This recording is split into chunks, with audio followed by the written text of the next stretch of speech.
Mari kita masuki hadiratnya dengan hati yang bersyukur, ke dalam pelatarannya dengan hati yang bersuka. Mari kita memuji Tuhan, katakan Dia sungguh baik bagi kita. Haleluya. Ku masuki gerbangnya Tuhan dengan hati yang bersyukur. Ku bersorak memuji Tuhan, dialah sukacitaku. Sebab Dia baik, Dia sungguh baik, kasih setianya untuk selamanya. Sebab Dia baik, Dia sungguh baik, kasih setianya kekal. Sebab Dia baik, Dia sungguh baik, kasih setianya untuk selamanya. Sebab Dia baik, Dia sungguh baik, kasih setianya kekal selamanya.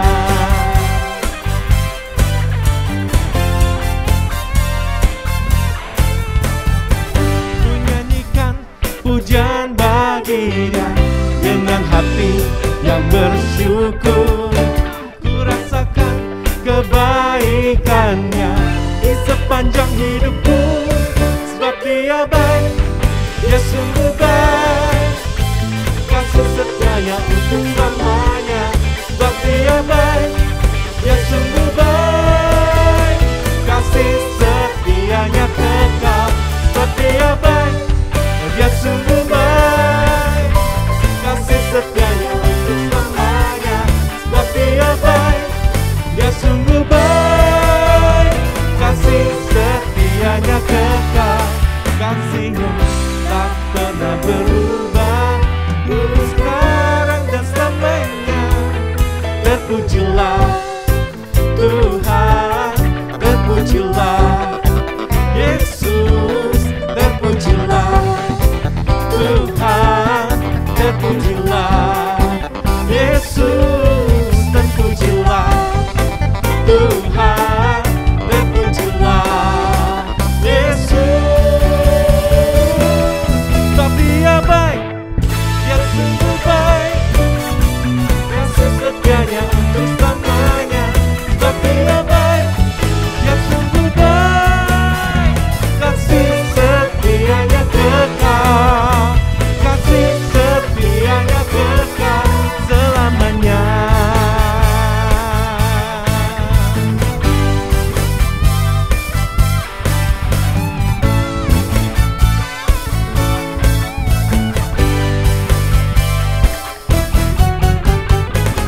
Haleluya, berikan kemuliaan bagi nama Tuhan kita. Haleluya.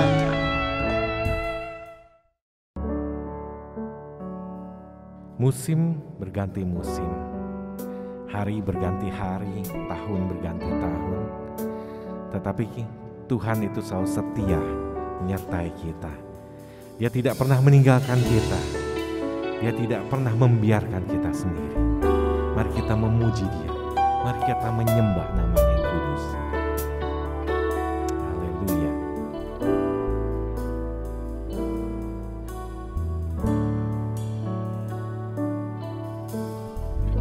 Musim akan selalu berganti,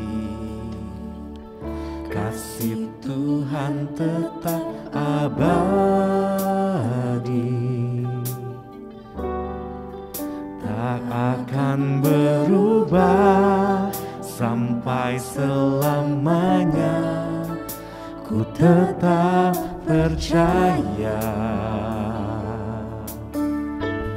ku yakin Tuhan memberkati, ku yakin Tuhan melindungi.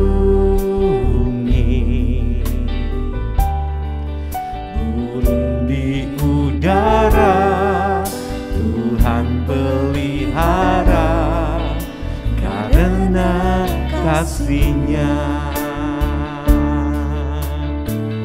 Tuhan selalu menolongku, selalu menjagaku, sehelai di rambutku terjatuh tanpa seizin-Mu. Tuhan selalu menolongku, selalu menjagaku. Ia mengenyangkanku dan peliharaku seumur hidupku.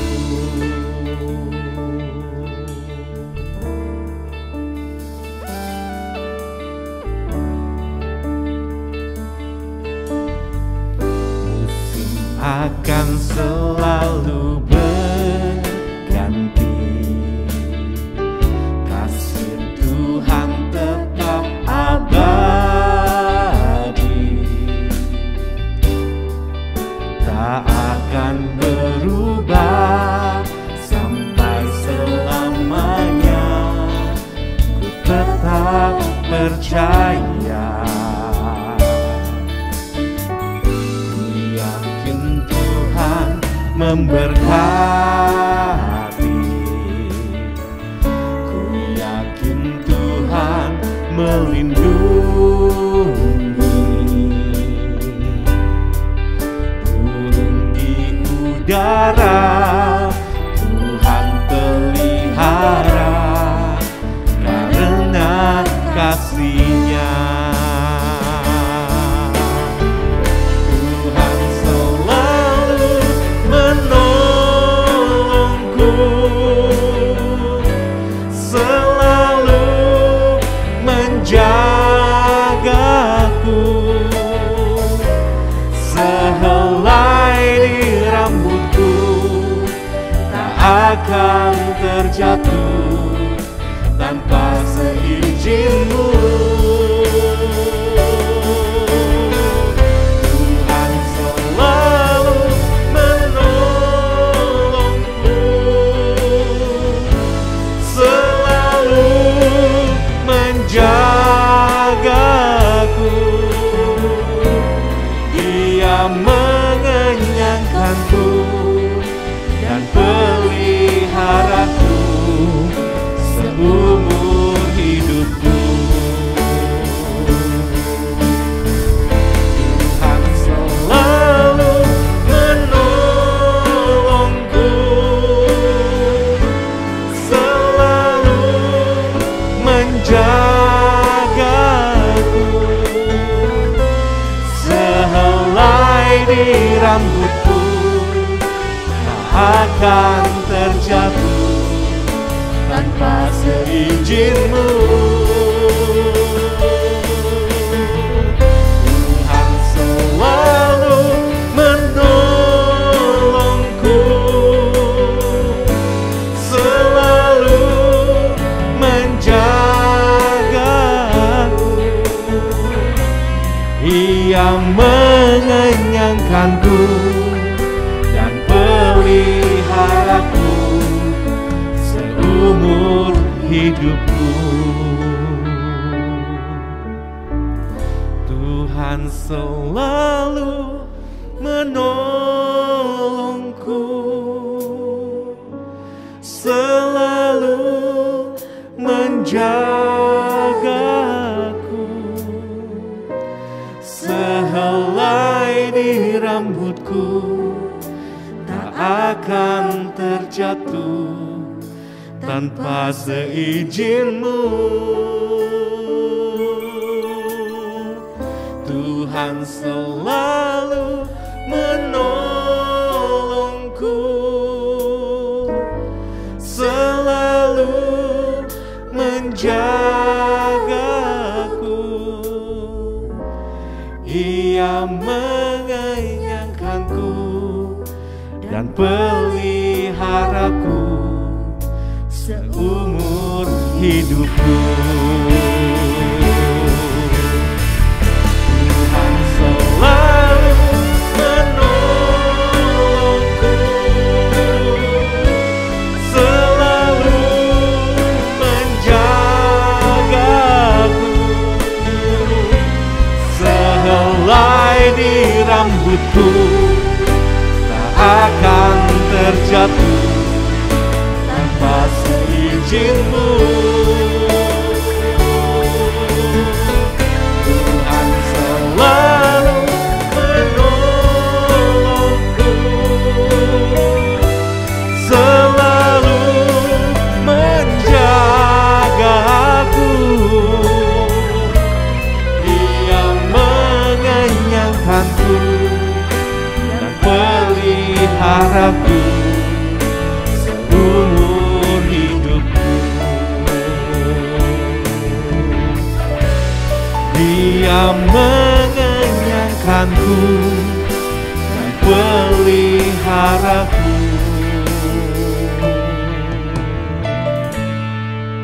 seumur hidupku.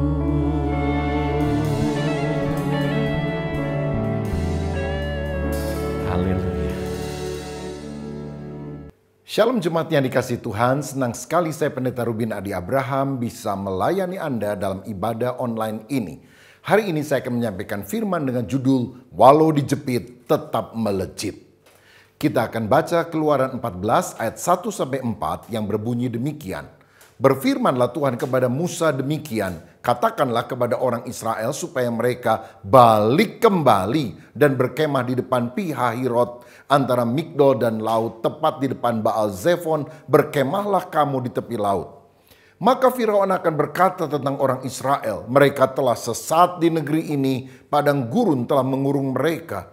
Aku akan mengeraskan hati Firaun sehingga ia mengejar mereka, dan terhadap Firaun dan seluruh pasukannya, aku akan menyatakan kemuliaanku, sehingga orang Mesir mengetahui bahwa akulah Tuhan.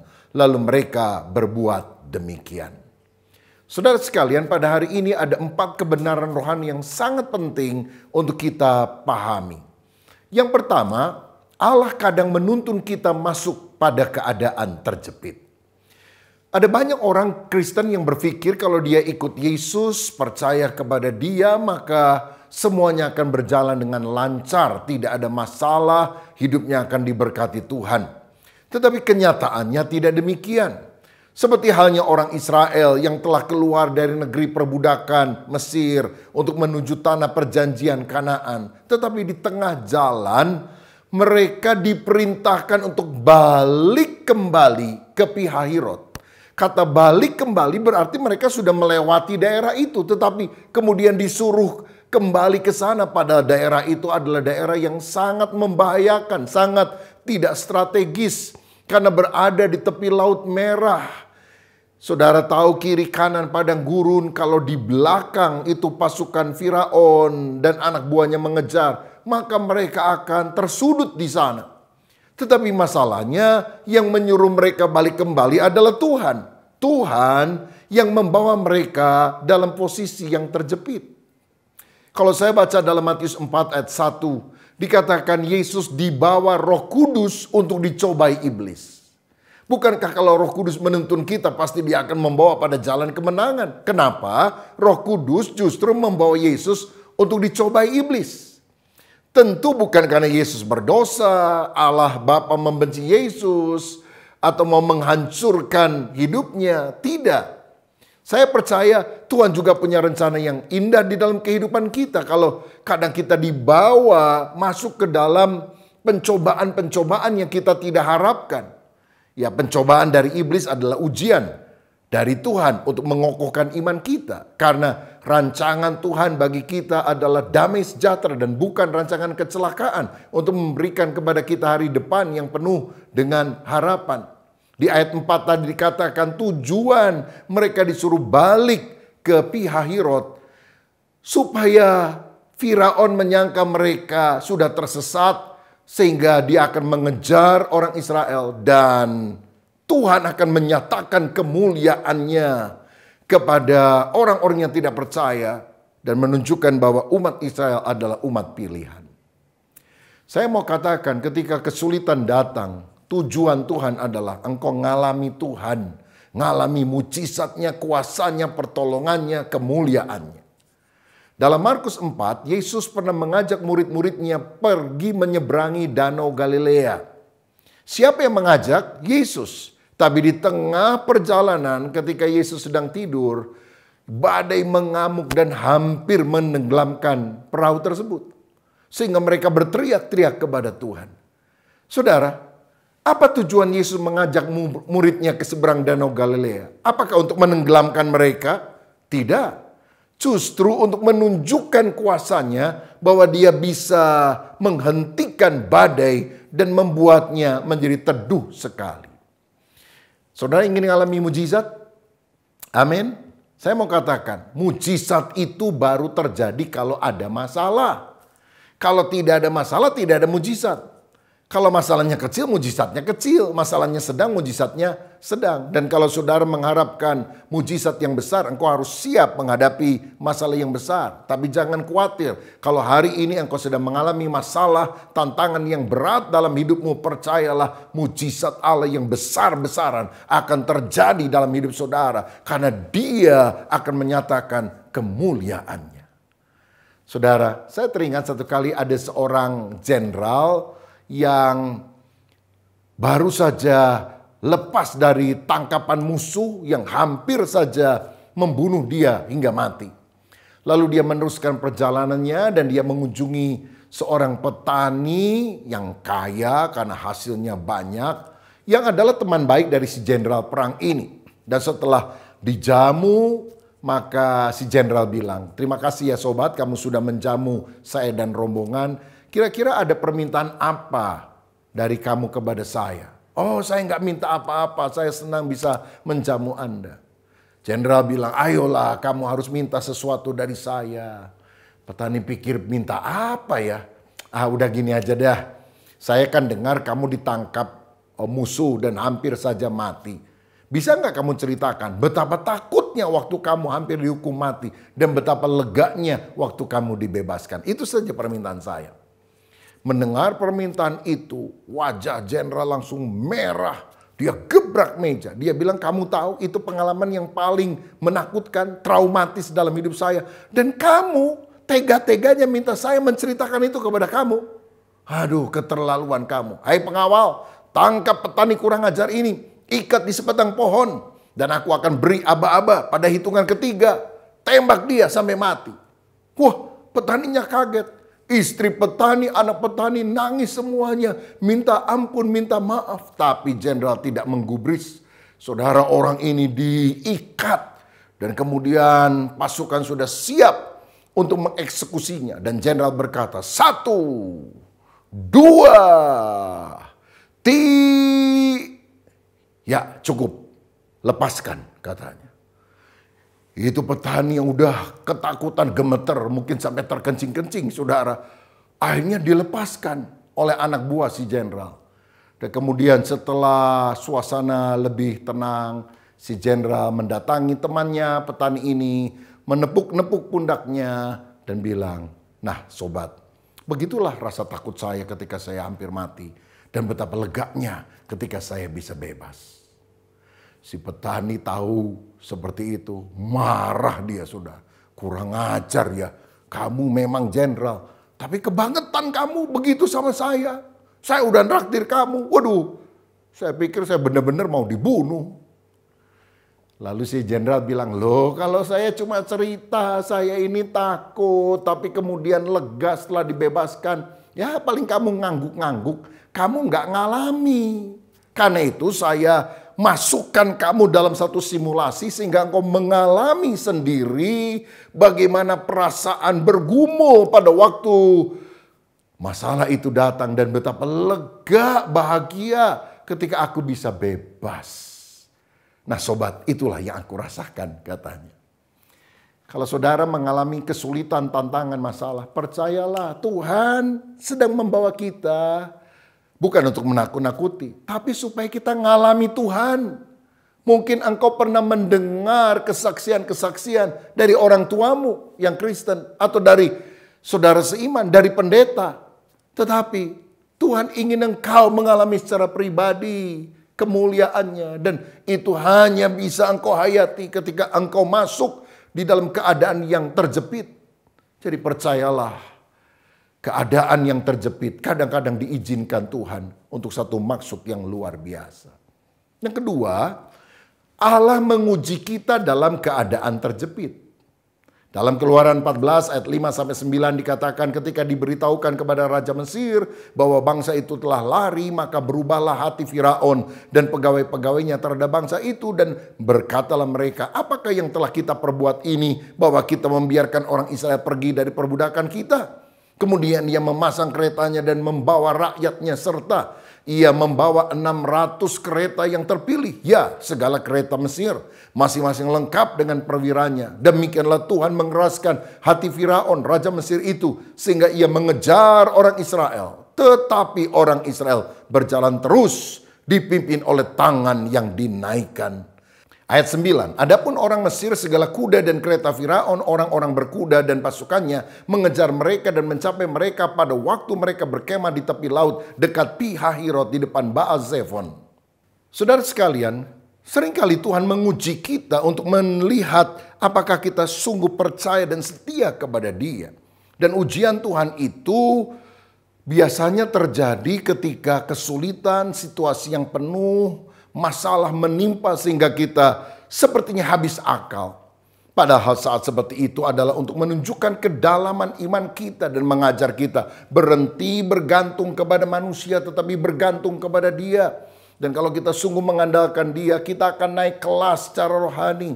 Kita akan melihat kuasa Tuhan. Kita akan lebih intim, dekat, dan sungguh-sungguh mengandalkan Dia. Dalam Ulangan 8 ayat 2 dikatakan, ingatlah kepada seluruh perjalanan yang kau lakukan atas kehendak Tuhan Allahmu di padang gurun selama 40 tahun ini, dengan maksud merendahkan hatimu dan mencobai engkau untuk mengetahui apa yang ada dalam hatimu, yakni apakah engkau berpegang pada perintahnya atau tidak. Kesulitan adalah sebuah ujian, to test you dalam bahasa Inggris, adalah sebuah tes untuk kita naik kelas. Setan berusaha menjatuhkan kita, tetapi Tuhan justru ingin mengangkat kita. Sehingga kita menjadi orang beriman yang penuh dengan kualitas unggul. Dalam Kejadian 22, Abraham diuji oleh Tuhan. Dia disuruh untuk mempersembahkan anaknya, yaitu Ishak, sebagai korban bakaran di Bukit Moria. Tentu hati Abraham hancur, tapi dia tetap taat akan perintah Tuhan. Dan pada detik-detik terakhir sebelum Abraham membunuh Ishak, Tuhan berkata, cukup Abraham, jangan kau bunuh anakmu. Aku telah menyediakan seekor domba sebagai pengganti. Kenapa Tuhan izinkan ini terjadi? Hanya untuk membuktikan bahwa Abraham lebih mencintai Tuhan daripada pemberiannya, daripada anaknya, daripada segala yang lain. Apakah Tuhan segala-galanya dalam hidup kita lebih penting dari semua yang ada? Biasanya kalau semuanya lancar, baik-baik, ya kita happy-happy saja. Asli kita nggak muncul. Tapi ketika kesulitan datang, asli kita itu akan timbul. Oh, ada orang kalau semuanya baik, oh mereka rajin pelayanan di gereja. Tapi kalau udah tersinggung sama pelayan Tuhan, apalagi tersinggung sama hamba Tuhan, pindah gereja. Saudara-saudara, kalau misalnya kita naik kapal pesiar yang mewah, lalu bisa makan kapan saja, dan kita ikut kapal pesiar itu dengan beberapa keluarga, orang-orang yang kita kenal, dan waktu kita misalnya mau ambil makanan, teman kita bisa bilang, udah kamu duluan, nggak apa-apa, saya belakangan. Bahkan mereka mengambilkan piring supaya kita maju duluan. Iya kalau kapalnya lagi tenang. Tapi kalau kapal hampir karam, saudara, lalu orang dipersilahkan mengambil sekoci atau pelampung supaya mereka bisa naik ke sekoci. Saya rasa nggak ada tuh orang yang bilang, nggak apa-apa kamu duluan aja, saya belakangan. Wow, semuanya akan lari saudara. Saling tarik menarik, jambak menjambak barangkali. Supaya mereka yang bisa dapat pelampung untuk bisa naik sekoci duluan. Aslinya kita itu kan kelihatan waktu kesulitan datang. Padahal kesulitan seringkali merupakan proses Tuhan untuk memurnikan kita. Seperti dalam Ayub 23 ayat 10, Ayub berkata, karena ia tahu jalan hidupku, seandainya ia menguji aku akan timbul seperti emas. Ayub menyembah Tuhan bersama dengan keluarga ketika semuanya diberkati. Sampai setan bilang, coba kalau seluruh hartanya habis, dia sakit, apa dia masih memuja Engkau Tuhan? Kamu kan menyogok dia dengan berkat, maka dia setia kepadamu. Tuhan bilang, aku percaya bahwa Ayub menyembah aku bukan karena diberkati, tapi karena dia mencintai aku. Aku coba ya, lalu saudara tahu kisahnya. Seluruh harta Ayub habis, badannya penuh dengan borok, 10 anaknya mati, bahkan istri Ayub berkata, udah sangkali aja Tuhanmu. Tetapi Ayub dalam situasi semacam itu tidak menuduh Allah yang berbuat yang kurang patut. Dia tetap memuji Tuhan. Dia tetap memuliakan nama Tuhan. Dan akhirnya Ayub diberkati double porsi. Dia mendapatkan 10 anak yang lain, hartanya bertambah banyak, saudara. Ia tahu jalan hidupku, seandainya ia menguji aku akan timbul seperti emas. Saudara, bagaimana cara orang membedakan emas dan kuningan? Kan sama-sama kuning. Jawabannya adalah api yang akan membedakan mana emas asli dan kuningan. Apinya mesti nyala, saudara. Dan ketika api mulai menyala, kuningan itu akan sirna, tapi emas makin murni. Dan saudara tahu, emas itu kalau harus dimurnikan, titik leburnya emas itu berapa derajat Celcius? Bukan 100 derajat, itu air mendidih. Tapi kalau emas jadi lebur, itu 1064 derajat Celcius. Panas sekali. Jadi kalau saudara hari-hari ini mengalami kesulitan, tantangan rasanya udah 100 derajat Celcius. Saudara bilang, aduh Tuhan udah gak tahan. Tuhan bilang tahan, masih jauh. Kamu ini kan harus diuji jadi emas, bukan jadi air mendidih. 500 derajat, aduh Tuhan gak tahan. 900 derajat, aduh Tuhan. Kapan ini berlalu? Tuhan bilang sabar. Tapi kalau sudah 1064 derajat, ting, maka Tuhan akan memadamkan api itu. Supaya hidup saudara tidak hancur. Tapi justru karakter yang indah, karakter yang murni bagikan emas akan nampak dalam kehidupan kita. Percayalah, Tuhan yang kadang menuntun kita pada keadaan terjepit adalah Allah yang menguji untuk memurnikan kita. Kebenaran yang ketiga adalah kita kadang mengecewakan Tuhan dalam keadaan terjepit. Keluaran 14 ayat 10-12. Ketika Firaun telah dekat, orang Israel menoleh, maka tampaklah orang Mesir bergerak menyusul mereka. Lalu sangat ketakutanlah orang Israel dan mereka berseru-seru kepada Tuhan. Dan mereka berkata kepada Musa, apakah karena tidak ada kuburan di Mesir, maka engkau membawa kami untuk mati di padang gurun ini? Apakah yang kau perbuat ini terhadap kami dengan membawa kami keluar dari Mesir? Bukankah ini telah kami katakan kepadamu di Mesir? Janganlah mengganggu kami dan biarlah kami bekerja pada orang Mesir. Sebab lebih baik bagi kami untuk bekerja pada orang Mesir daripada mati di padang gurun ini. Tuh, lihat saudara. Ketika orang Israel mengalami kesulitan, mereka justru meragukan Tuhan. Bagaimana sikap kita mengecewakan Tuhan ketika masalah datang? Yang pertama dengan ketidakpercayaan kita. Ayat 10 dikatakan orang Israel ketakutan. Kenapa mereka takut? Karena mereka lupakan kebaikan Tuhan. Gagal melihat tangan Tuhan yang bekerja. Karena mereka lebih memusatkan perhatian pada masalah yang dihadapi. Bukan pada janji Tuhan yang akan membawa mereka pada the promised land, tanah perjanjian. Mestinya kan mereka ingat ada 10 tulah yang ditimpakan kepada orang Mesir. Tapi mereka luput. Orang Israel tidak kena kepada tulah itu. Tulah itu menjadi penghukuman bagi orang yang tidak percaya. Tapi perlindungan Tuhan atas mereka. Loh, kalau Tuhan sudah melindungi mereka 10 kali minimal. Dan sekarang mereka dikejar oleh Firaun. Bukankah mereka seharusnya percaya? Tuhan yang melindungi saya waktu lalu akan melindungi saya hari ini. Dan Tuhan yang melindungi saya hari ini akan melindungi saya terus sampai selama-lamanya. Tapi ketika mereka ketakutan itu menunjukkan tidak ada iman. Saudaraku, kalau engkau pernah ditolong Tuhan pada masa lalu, jangan lupakan kasih dan kebaikannya. Ingat kasih-Nya, ingat kebaikannya. Bukankah kalau engkau ragu akan pertolongan Tuhan, lalu berteriak-teriak ketakutan seakan Tuhan tidak bisa menolong, itu pertanda kita orang yang mengecewakan Tuhan karena ketidakpercayaan kita, karena ketakutan kita. Yang kedua, kita kadang mengecewakan Tuhan dengan keluhan kita. Itu yang dikatakan ayat 11-12. Musa, ngapain kita dibawa ke padang gurun untuk mati di sini? Apa kurang kuburan di Mesir? Mendingan kita balik ke Mesir daripada seperti ini. Loh saudara, mereka dulu nangis-nangis ingin dikeluarkan Tuhan dari Mesir. Sekarang sudah keluar dari Mesir, ingin balik lagi ke Mesir. Memang banyak manusia nggak pernah merasa puas dengan apa yang ada. Nah, kenapa banyak orang suka mengeluh, mengomel? Karena mereka lebih mencari berkatnya, pemberiannya daripada sang pemberinya. Oh, sampai hari ini ada banyak orang yang cari Yesus untuk keuntungan pribadi. Karena mereka ingin memperalat Yesus. Oh, percaya Yesus nanti jadi kaya, rumahnya jadi besar, mobilnya tambah bagus. Dan kalau mereka tidak mendapatkan hal itu, mereka akan mengomel. Mereka akan mengutuki Tuhan. Seakan-akan Tuhan tidak bisa memenuhi segala keinginan hatinya akan kenyamanan, akan kenikmatan. Saudara-saudara, ingatlah Ayub. Ketika kesulitan datang, dia tidak mengeluh. Karena mengeluh membuat ketabahan menjadi hilang.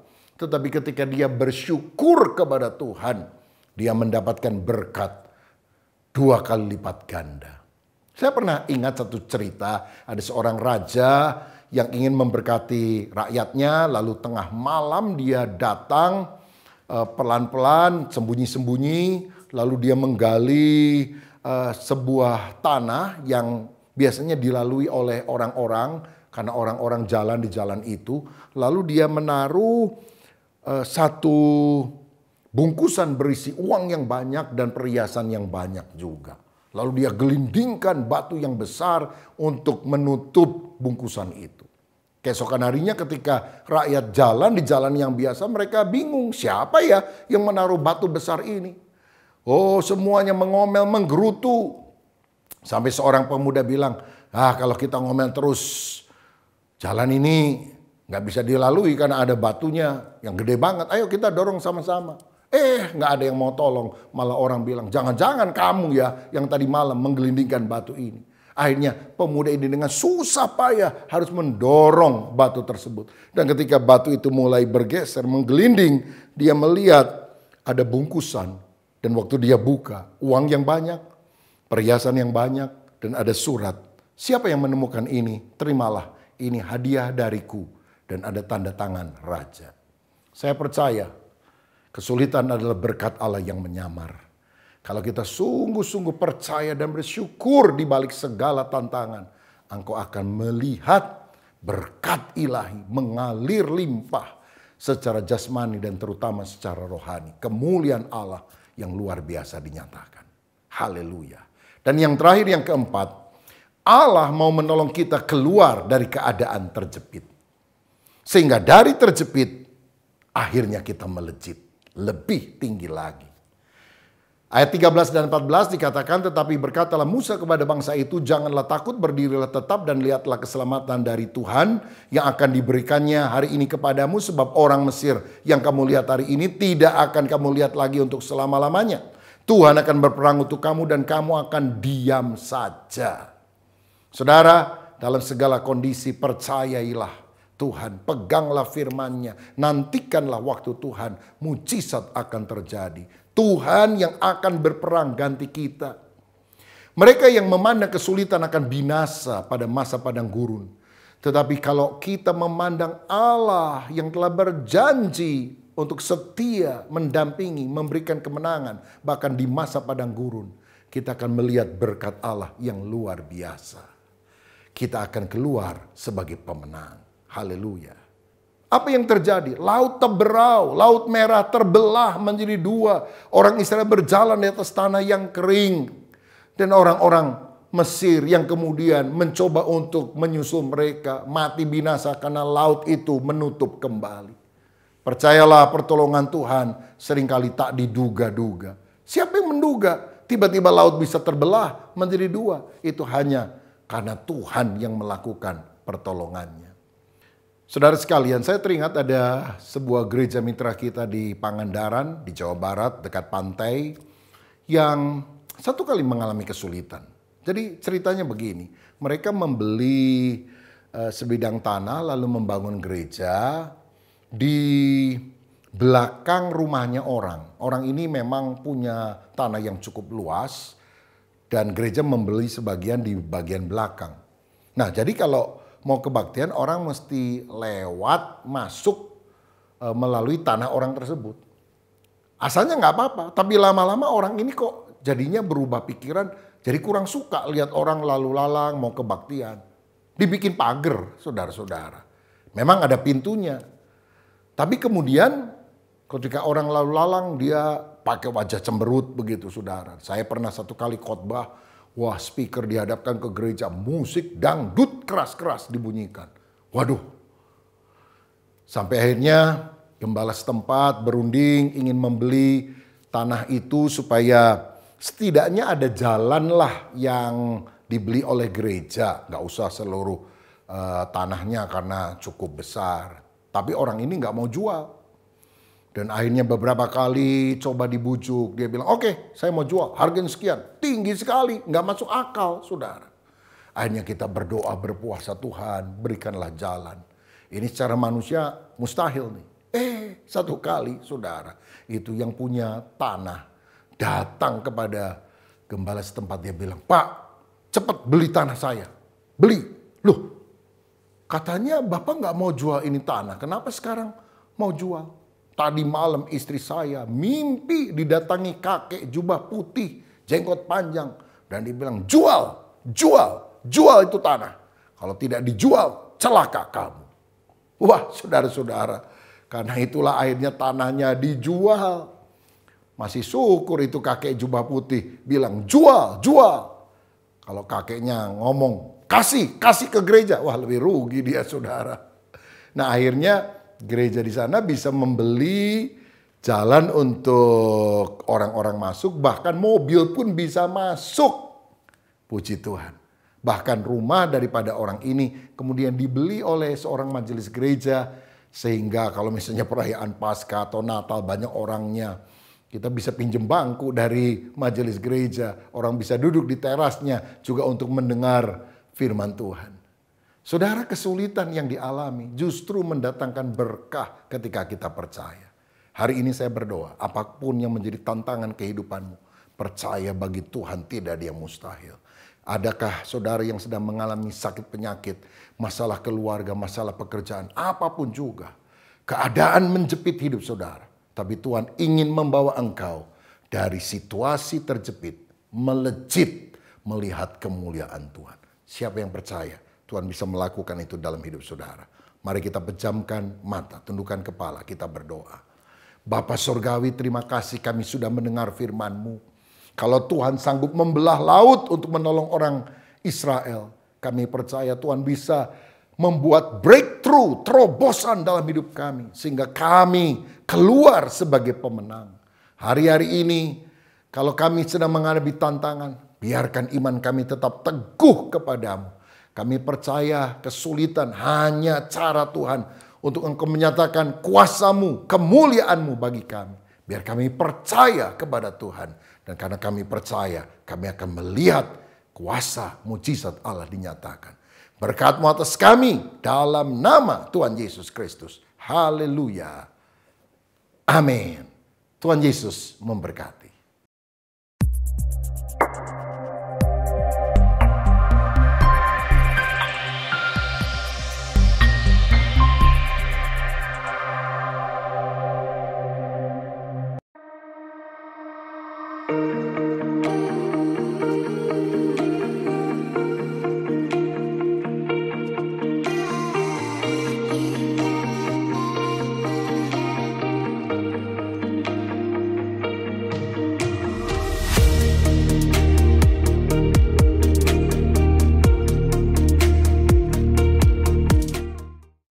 Shalom Jemaat Tuhan, sejak berdirinya pada tahun 2011 yang lalu, Tuhan sudah mempercayakan pertumbuhan jiwa-jiwa bagi gereja kita GBI Bethel Harapan Indah. Gedung gereja yang kita pakai untuk melakukan berbagai macam ibadah seperti ibadah raya, ibadah pemuda dan remaja, serta sekolah minggu semakin terasa sempit dan tidak maksimal untuk digunakan. Meresponi pertumbuhan jiwa-jiwa yang Tuhan percayakan, gereja kita akan mengadakan renovasi untuk memperluas ruangan supaya bisa menampung jiwa-jiwa yang lebih banyak lagi. Karena itu, kami membutuhkan kesehatian dari jemaat sekalian untuk sama-sama mendukung renovasi gereja ini supaya dapat kita gunakan untuk ibadah yang lebih nyaman. Bagi saudara yang terbeban untuk mendukung renovasi ini, dapat memberikan persembahan ke rekening pembangunan Bank BCA nomor 413-3031-360 atas nama Gereja Bethel Indonesia.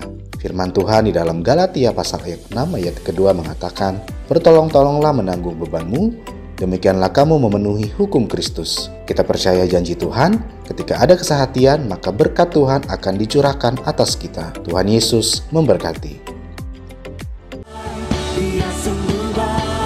Mari memuji dan menyembah Tuhan bersama-sama dalam Worship Night yang diadakan pada Kamis 24 November jam 7 malam.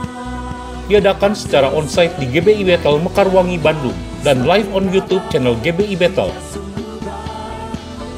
Disertai renungan malam bersama PDN Jessica Elizabeth Abraham. Mari ajak saudara-saudara kita untuk mengikuti Worship Night ini. Kuasamu melewati badai. Shalom saudara, terima kasih sudah beribadah bersama kami di tempat ini. Kami berharap saudara bisa menikmati hadirat Tuhan melalui ibadah ini. Bagi saudara yang baru pertama kali hadir beribadah, kami senang saudara bisa bergabung bersama dengan kami. Ibadah onsite GBI Bethel Harapan Indah diadakan setiap hari Minggu pukul 8.30 dan 10.30 pagi. Ibadah online juga bisa saudara ikuti pada pukul 6 pagi melalui YouTube GBI Bethel Harapan Indah. Kami juga mendorong saudara untuk bertumbuh melalui kegiatan mingguan di gereja ini. Menara Doa Pagi diadakan setiap hari Senin sampai Sabtu pukul 6 pagi melalui aplikasi Zoom. Doa Malam Mujizat diadakan secara onsite setiap hari Kamis, minggu kedua, ketiga, dan keempat pukul 19.30 di gereja lantai 2. Konser Doa Malam Mujizat setiap Kamis di minggu terakhir pukul 19.30 waktu Indonesia bagian Barat. Ibadah anak, yaitu ibadah Bethel Kids, diadakan setiap hari Minggu pukul 8.30 dan 10.30 pagi. Bagi generasi muda, mari ikuti onsite service Bethel Youth dan Bethel Teens yang diadakan setiap hari Sabtu pukul 17.30 atau setengah 6 sore. Bagi saudara kaum dewasa muda, mari ikuti ibadah yang diadakan setiap hari Sabtu pukul 5 sore. Kaum wanita bisa mengikuti Komsel Bethel Women Fellowship setiap hari Sabtu, minggu kedua dan keempat, pukul 11 siang di gereja. Tidak lupa, kami mendorong Anda untuk bertumbuh dalam komunitas dengan bergabung di dalam BICOM, Bethel Community. Kami berdoa, saudara senantiasa bertumbuh dan mengalami pemeliharaan Tuhan. Kami tunggu kedatangan saudara minggu depan. Tuhan Yesus memberkati. Sidang jemaat, mari angkat kedua tanganmu, siapkan hati dan terimalah berkat dari Tuhan. Tuhan memberkati rumah tanggamu, Tuhan memberkati pekerjaanmu, Tuhan memberkati keuanganmu, dan Tuhan memberkati pertumbuhan rohanimu. Sekarang, terimalah berkat daripada Allah Bapa, cinta kasih dalam Tuhan Yesus Kristus, dan melalui persekutuan yang indah dalam kuat kuasa Roh Kudus, tinggal tetap menyertai kita mulai hari ini sampai Maranatha.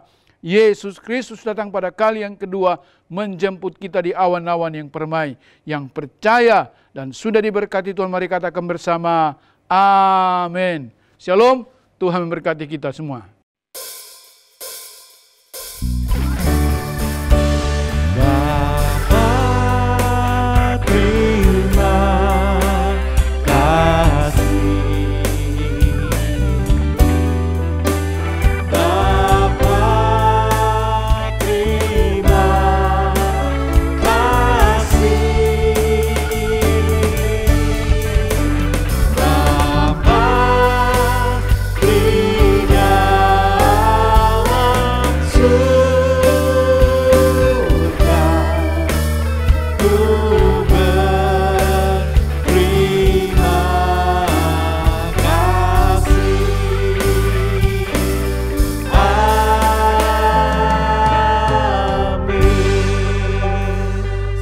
hari Minggu. Tuhan Yesus Kristus memberkati kita semua.